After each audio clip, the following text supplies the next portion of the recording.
guys, it's Reagan and welcome back to another video. Today's video is going to be my March wrap up. Now for the month of March, I feel like I did a pretty decent job if you look at page number. I read some heavy hitter new fantasy releases, so without further ado, let's go ahead and dive right in. The first book I'm going to chat about is probably like one of the most anticipated fantasy releases of this year. That is A Day of Fallen Night by Samantha Shannon. This, of course, is the long-awaited prequel standalone story by this author, set in the same world as Priory of the Orange Tree, but thousands of years before the events of that book. Books, again, are both technically standalones. You can read them in either order. I would probably say read them in publication order because they do kind of like spoil each other, but I think technically in a lot of ways they're a very similar story, especially as it comes to the actual like plot and plot progression. Interested in very specific thoughts and feelings, I do have a reading vlog documenting the entire reading experience of reading this 850-page book in about a week. I will have that linked below if you want to watch it, but overall I would say I enjoyed this book. Priory of the Orange Tree personally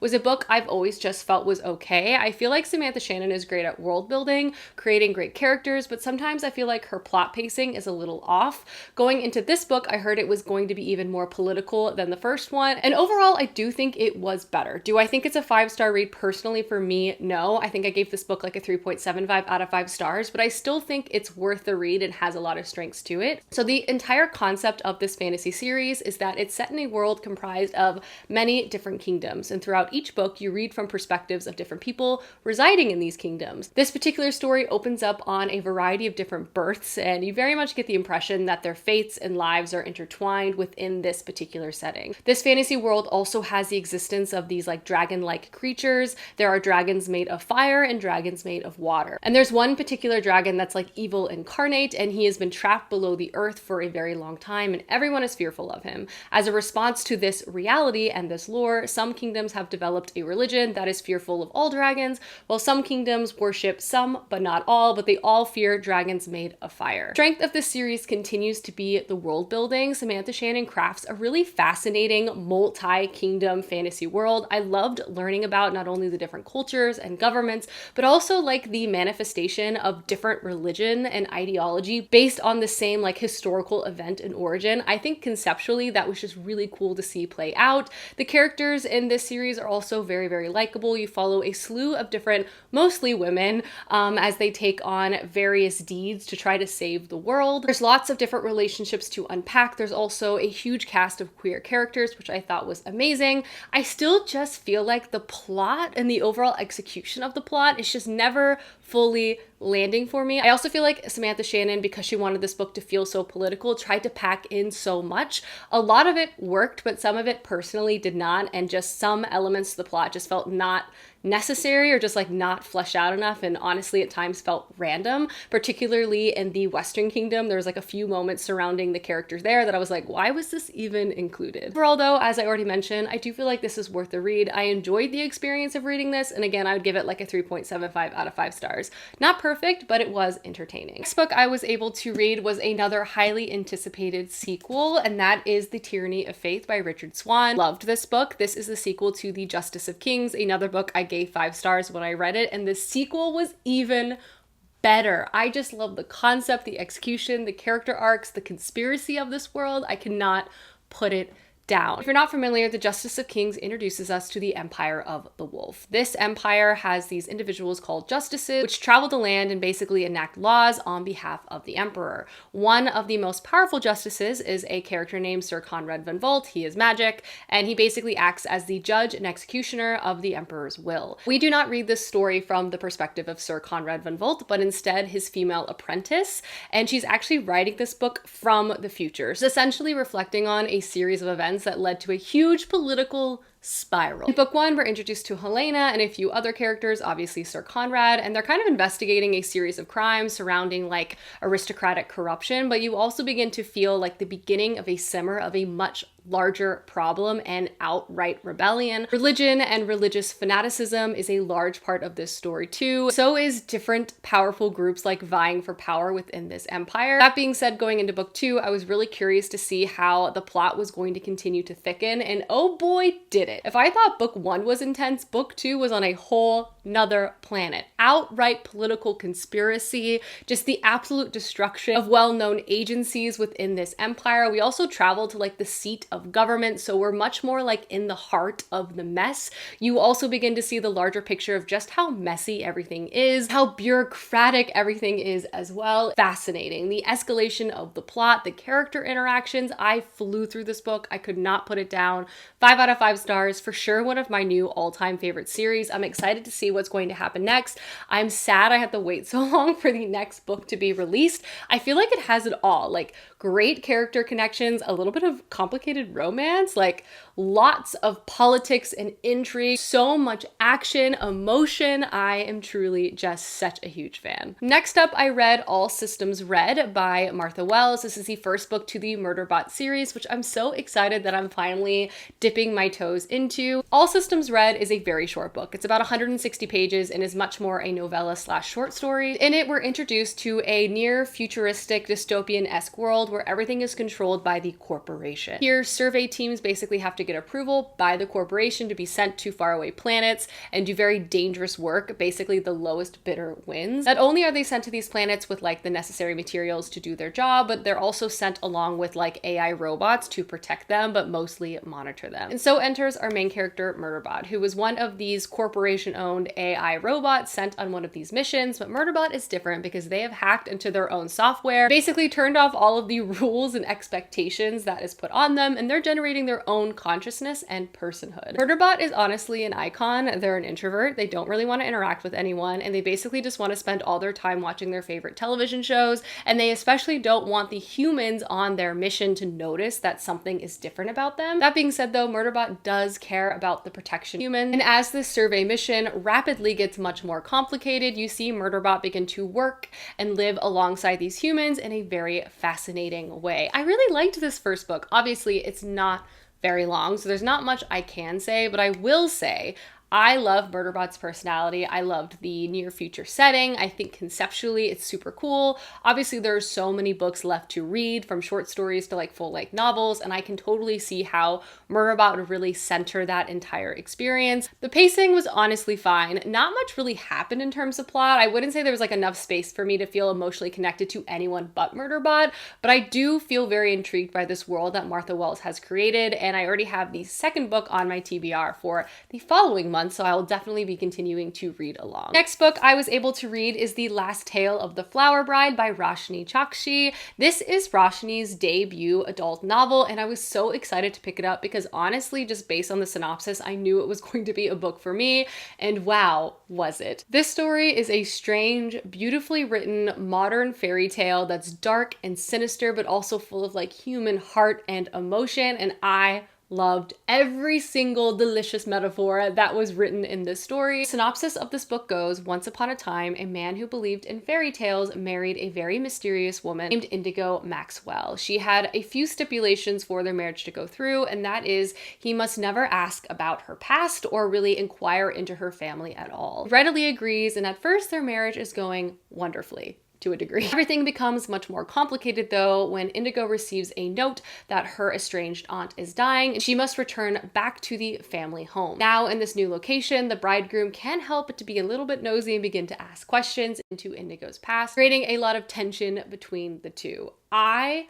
really cannot express enough how beautifully written this book is. If you love strange fairy tale-esque stories, this is the story for you. I also loved that the husband was never named. He was just always referred to as the bridegroom, and the entire experience of their marriage felt very much like an ancient bargain, if you know what I mean, like a siren seductress trapping some sort of mortal man into a very strange predicament that he's like happy to be in, and he's fine as long as he follows these very specific but strange rules. That is so much the vibe of this book. Along the way though, you also get glimpses into Indigo's past, and we actually read also from a perspective of her childhood best friend. Very eerie about that is you know that they have not seen each other since they both have graduated high school. So there's this intermixing of timelines, all taking place in this house, all very strange and winding. It's dark and befuddling. The characters are definitely not perfect. In fact, I actually liked how the author made Indigo like not totally feel human. She's rich, she's beautiful, she's untouchable. She's almost like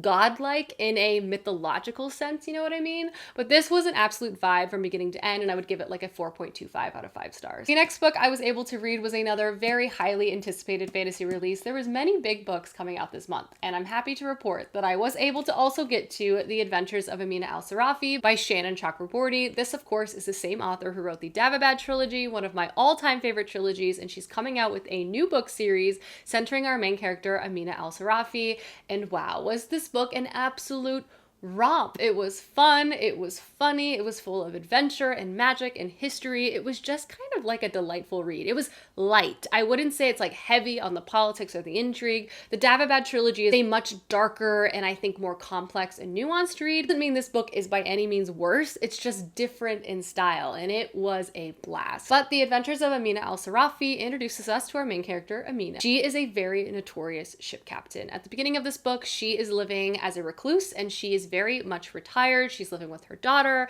her mother. She's trying to make a life for herself and kind of turn over a new leaf. However, though, she gets propositioned by a very wealthy woman whose granddaughter has gone missing, and also she has ties to one of her old shipmates. She basically offers Amina a sum of money that she simply cannot refuse. So she sets out back into the waters and works on getting the old band back together again.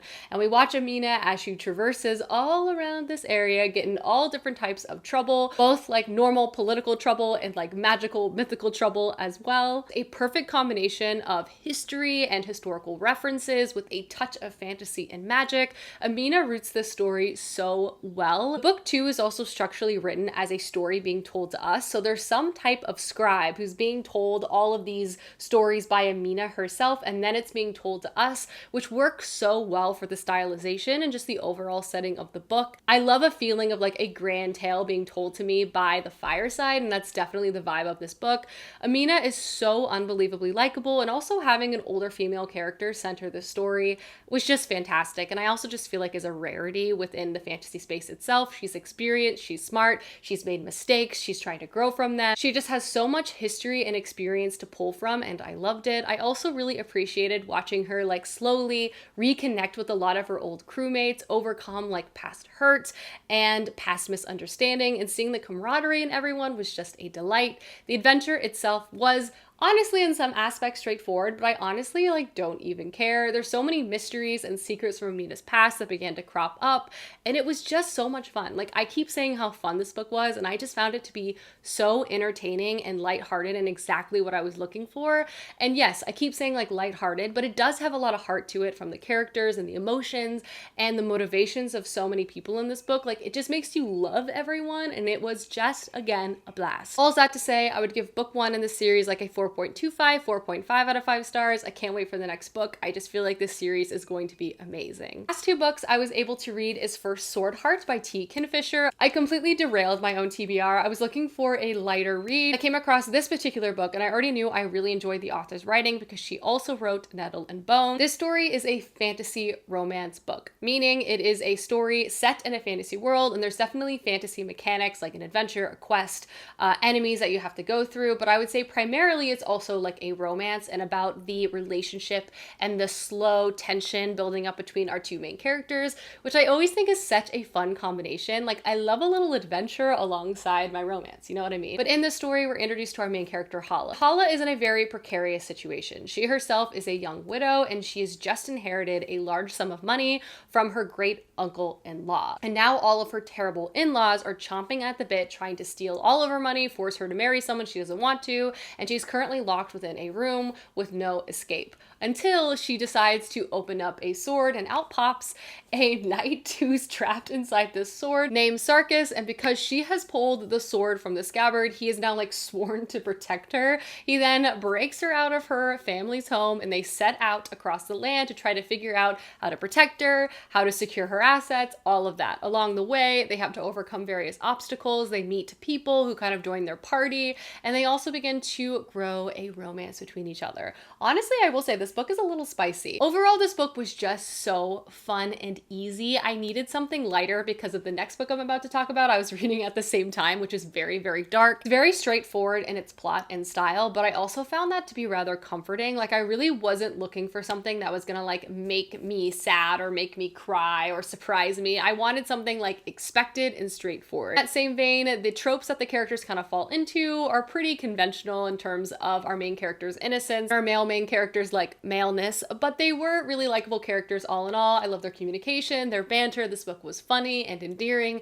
and honestly, it just really, really entertained me. So from a fantasy romance point of view, I'd give it like a 3 or 3.5 stars. If you really enjoy this genre, it's definitely worth checking out. T. Fisher just writes such likable characters, and I will for sure be reading more books of hers. And then the last book I was able to get to is the Monster Baru Cormorant, and this is the book I read alongside Swordheart. Kind of a hilarious combination if you ask me, but this book was amazing. This is the sequel to the Trader Baru Cormorant, which made one of my favorite books of last year. I knew I wanted to get to the sequel before I forgot too much because, if I'm being honest, the politics of this world are very complicated, and I have a weak little brain and details like fall out of it on a daily basis, so I just didn't want to forget too much. This series is called The Masquerade, and in the first one, we're introduced to our main character, Baru. And as a young child, Baru watches the arrival of the Masquerade, which is an evil, colonial-minded empire on the shores of her homeland, destroying everything she loves, from her culture to her family to the economy, and they're slowly and then all at once taken over by this empire. Baru, as a young child, then swears revenge, and she decides she's going to accumulate so much power that she'll be able to tear this empire apart from the inside out. So you see her become a part of one of the government schools, get a government posting in a faraway empire as the royal accountant, and you also begin to see her plans begin to unfold in front of her.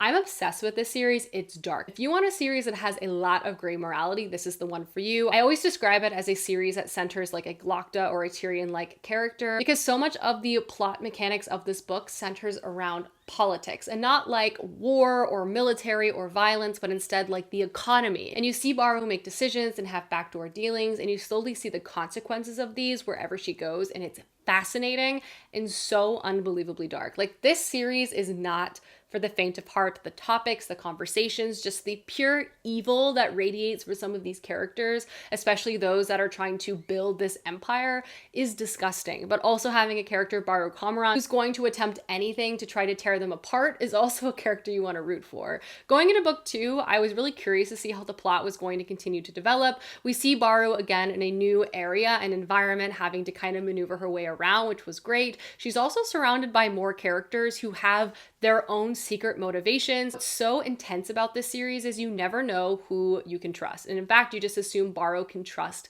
no one. And due to the events of the first book, there's a lot of emotional consequences that Baru herself is trying to work through, while also maintaining her disguise as a servant to the empire. It's all so complicated, it's all so messy, and the character dynamics and the concept, just the pure bloodshed that this book creates through like economic avenues, is just fascinating. I loved the first one. I loved the second one. I can't wait to check out book 3. If you want something again that will absolutely blow your mind and disturb you to your core, this is a great book to check out. I gave it a 5 out of 5 stars. Alrighty guys, those are all the books I was able to read for the month of March. Let me know down below some books you've loved recently, as I would love to know, and I will see you soon with another video soon. Goodbye!